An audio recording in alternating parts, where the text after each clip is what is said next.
అదే RTV app వార్తల్ని క్షణాల్లో చదివే అవకాశం ఉంటుంది. ఒక న్యూస్ పేపర్, ఒక టెలివిజన్ ఛానల్ మీ చేతుల్లో ఎప్పుడూ ఉంటాయి. చూస్తున్న పరిస్థితి ఉంది.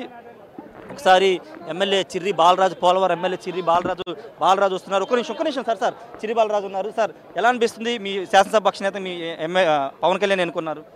అంటే ఏకపక్షంగా మేము పవన్ కళ్యాణ్ గారిని ఈరోజు జనసేన పార్టీలో నిర్ణయించడం జరిగింది.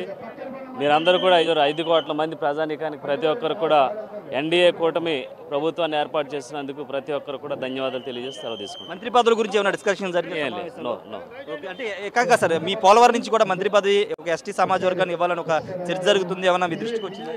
పవన్ కళ్యాణ్ గారు తీసుకున్నటువంటి ఏ నిర్ణయానికైనా సరే మేము శిరస్సు వహించి పనిచేయడానికి సిద్ధంగా ఉన్నాం. ఓకే, ఇది పవన్ కళ్యాణ్ ఏ నిర్ణయం తీసుకున్నా శిరస్సు వంచి పనిచేయడానికి సిద్ధంగా ఉన్నామని పోలవరం ఎమ్మెల్యే చిర్రి బాలరాజు అయితే చెప్తున్నారు. ఎమ్మెల్యేలందరూ కూడా లోపలికి చేరుకుంటున్న దృశ్యాలు మనం చూస్తున్నాము. రోహిత్ పూర్తిగట్టు మొదటిసారి గెలిచిన ఎమ్మెల్యేలతో పాటు చూస్తూ ఉన్న పరిస్థితి ఉంది. ఒకసారి ఎమ్మెల్యే చిర్రి బాలరాజు, పోలవరం ఎమ్మెల్యే చిర్రి బాలరాజు వస్తున్నారు. ఒక్క నిమిషం సార్ చిర్రి బాలరాజు ఉన్నారు. సార్, ఎలా అనిపిస్తుంది? మీ శాసనసభ పక్ష నేత మీ పవన్ కళ్యాణ్ ఎన్నుకున్నారు. అంటే ఏకపక్షంగా మేము పవన్ కళ్యాణ్ గారిని ఈరోజు జనసేన పార్టీలో నిర్ణయించడం జరిగింది.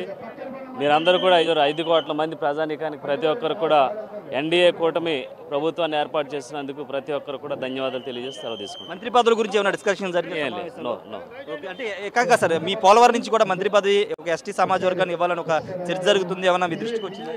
పవన్ కళ్యాణ్ గారు తీసుకున్నటువంటి ఏ నిర్ణయానికైనా సరే మేము శిరస్సు వహించి పనిచేయడానికి సిద్ధంగా ఉన్నాం. ఓకే, ఇది పవన్ కళ్యాణ్ ఏ నిర్ణయం తీసుకున్నా శిరస్సు వంచి పనిచేయడానికి సిద్ధంగా ఉన్నామని పోలవరం ఎమ్మెల్యే చిర్రి బాలరాజు అయితే చెప్తున్నారు. ఎమ్మెల్యేలందరూ కూడా లోపలికి చేరుకుంటున్న దృశ్యాలు మనం చూస్తున్నాము. రోహిత్ పూర్తిగట్టు మొదటిసారి గెలిచిన ఎమ్మెల్యేలతో పాటు చూస్తూ ఉన్న పరిస్థితి ఉంది. ఒకసారి ఎమ్మెల్యే చిర్రి బాలరాజు, పోలవరం ఎమ్మెల్యే చిర్రి బాలరాజు వస్తున్నారు. ఒక్క నిమిషం సార్ చిర్రి బాలరాజు ఉన్నారు. సార్, ఎలా అనిపిస్తుంది? మీ శాసనసభ పక్ష నేత మీ పవన్ కళ్యాణ్ ఎన్నుకున్నారు. అంటే ఏకపక్షంగా మేము పవన్ కళ్యాణ్ గారిని ఈరోజు జనసేన పార్టీలో నిర్ణయించడం జరిగింది. మీరందరూ కూడా 5 కోట్ల మంది ప్రజానీకానికి ప్రతి ఒక్కరు కూడా ఎన్డీఏ కూటమి ప్రభుత్వాన్ని ఏర్పాటు చేసినందుకు ప్రతి ఒక్కరు కూడా ధన్యవాదాలు తెలియజేసి సెలవు తీసుకున్నాం. మంత్రి పదవుల గురించి ఏమైనా డిస్కషన్ జరిగింది? నో. ఓకే, అంటే కాక సార్, మీ పోలవరం నుంచి కూడా మంత్రి పదవి ఒక ఎస్టీ సమాజ వర్గాన్ని ఇవ్వాలని ఒక చర్చ జరుగుతుంది, ఏమన్నా మీ దృష్టికి వచ్చింది? పవన్ కళ్యాణ్ గారు తీసుకున్నటువంటి ఏ నిర్ణయానికైనా సరే మేము శిరస్సు వహించి పనిచేయడానికి సిద్ధంగా ఉన్నాం. ఓకే, ఇది పవన్ కళ్యాణ్ ఏ నిర్ణయం తీసుకున్నా శిరస్సు వంచి పనిచేయడానికి సిద్ధంగా ఉన్నామని పోలవరం ఎమ్మెల్యే చిర్రి బాలరాజు అయితే చెప్తున్నారు.